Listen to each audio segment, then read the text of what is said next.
students of St. Peter's College, Colombo, Colombo branch, for my lesson on plant form and function for grade 12 biology.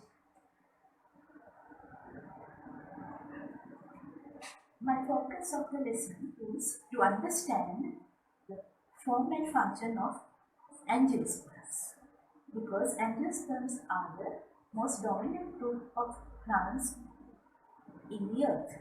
So we are learning structure, growth and development,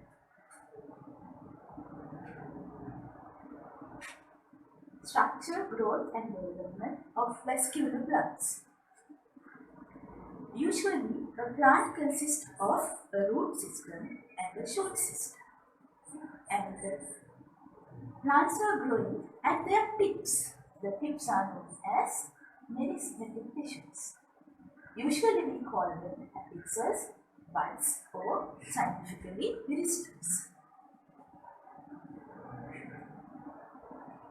If we define tissues, tissue is a group of one or more cell types which carries out specific functions. So, a tissue is having a specified function.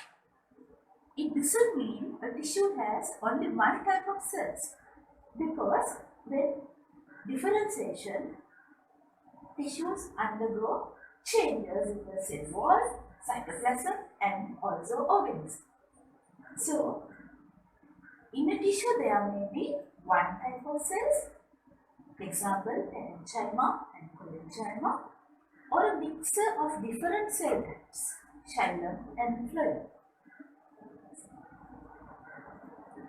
So we can classify tissues. We can classify tissues in many ways. Generally we classify tissues as meristematic tissues and permanent tissues. Permanent tissues include the dermal tissue, ground tissue, and the vascular tissue. There is another method of classifying tissues, that is as meristematic tissues and permanent tissues. And permanent tissues we are divided as simple and complex. And meristematic tissues includes apical meristems, and endocarinal meristem, and lateral meristem, while permanent tissue includes simple, which comes with the dermal tissue, parenchyma, collenchyma, and sclerenchyma, and complex tissues, xylem and phloem. So we can see the tissues are distributed in the whole plant body. So if we take different parts of the plant tissues may be in the leaf as dermal tissues, and also veins are growing in the leaves, so vascular tissues, and also mesophyll tissues and the ground tissue. And also in the stem also, mostly the vascular tissue is there, while the ground tissue also can be present.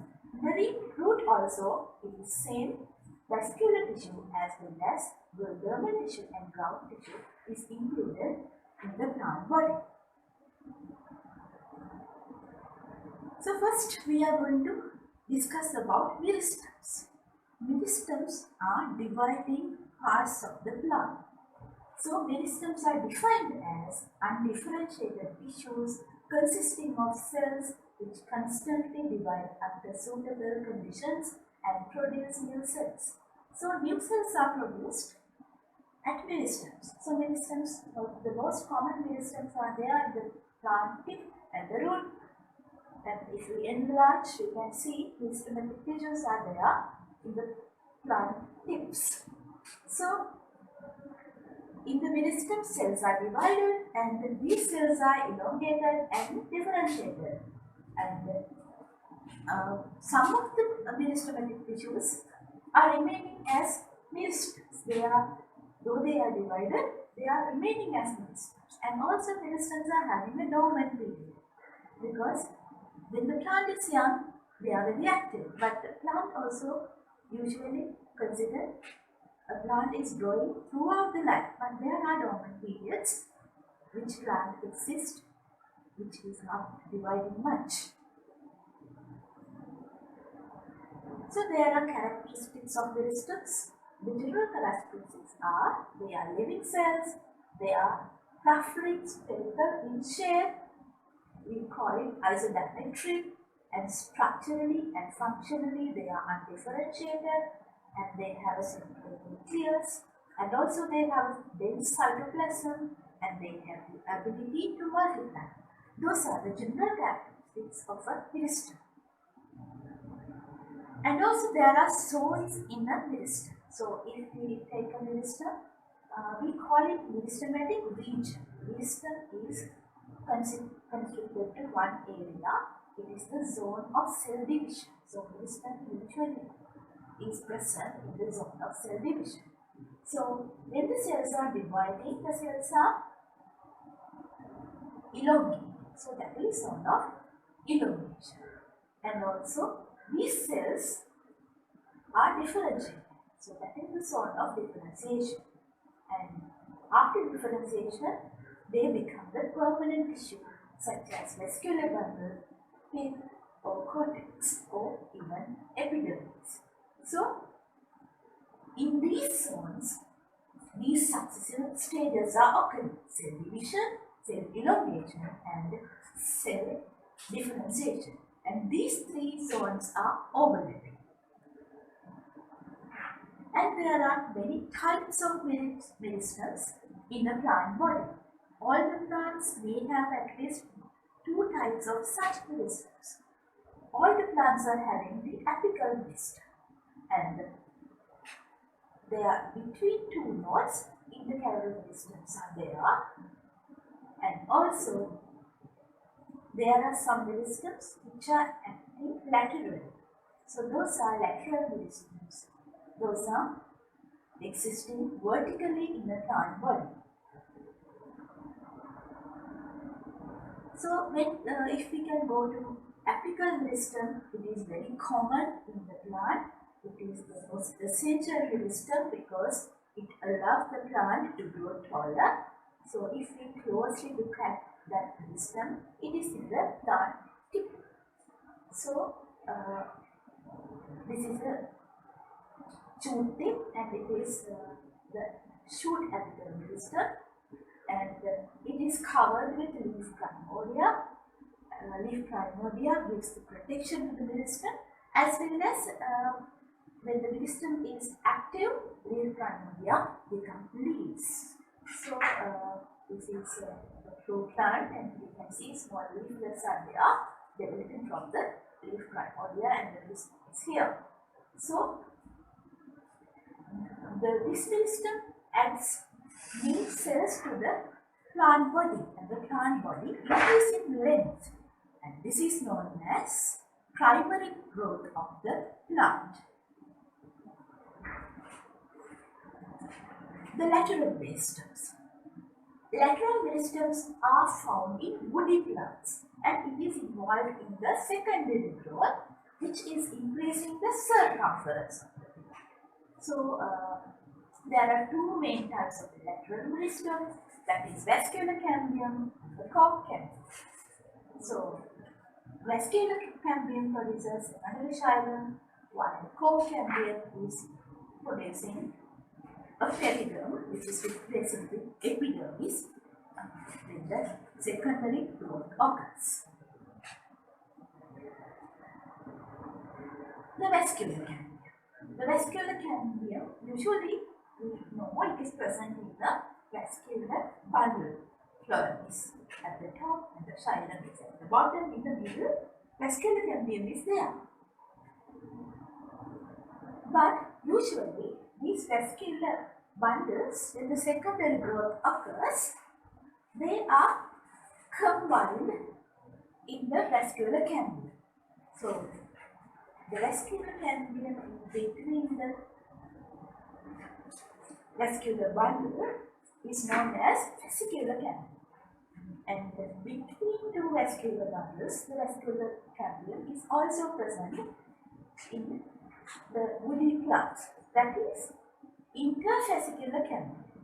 So both of them forms a ring of cambia, so that is known as vascular cambium.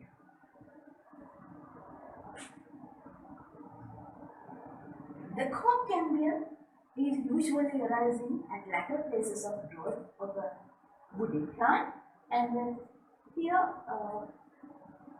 the core cambium is present in the bark actually. So usually core cambium and the core forms periderm and phloem forms the bark. So in the bark of woody plants, this core cambium is present. Intercalary meristems are there in most of the monocot plants. Some bases of the plant leaves at nodes are having a certain meristematic activity.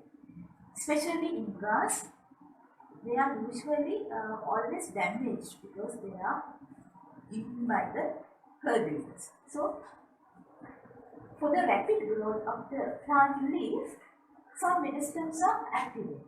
So, they are between the internodes. Interfaces, there are two nodes are there. Intercalary meristems are there, which is occurring in the growth of the damaged plant leaves. So, those are intercalary meristems. Along with the meristems, primary growth through plant may be occur. So, primary growth of roots is defined as elongation of root due to the activity of primary meristems located on root apex is called primary growth of root. So, during this primary growth, there are three processes occurring. That is cell division, that is mitotic division, and cell elongation, and also cell maturation. Those three processes are related to the regions of a meristem. And those are overlapping regions. This is the apical meristem, and this is here, and all the zones are there. Zone of cell division, and zone of cell elongation, and zone of cell maturation. In the zone of cell division, the root apical meristem is active. It produces cells by mitosis. And new cells are produced. This is the place where the meristem is there, and to both sides, top and bottom, up and down. So, they add new cells to both the direction of the meristem, and the outward cells are forming the root cap, and while the inward cells makes other permanent tissues, including the vascular tissue. So, the root cap is formed by the outward cells of the apical meristem, and that prevents the root by damaging, and the root is going inside the solid particles to prevent the friction.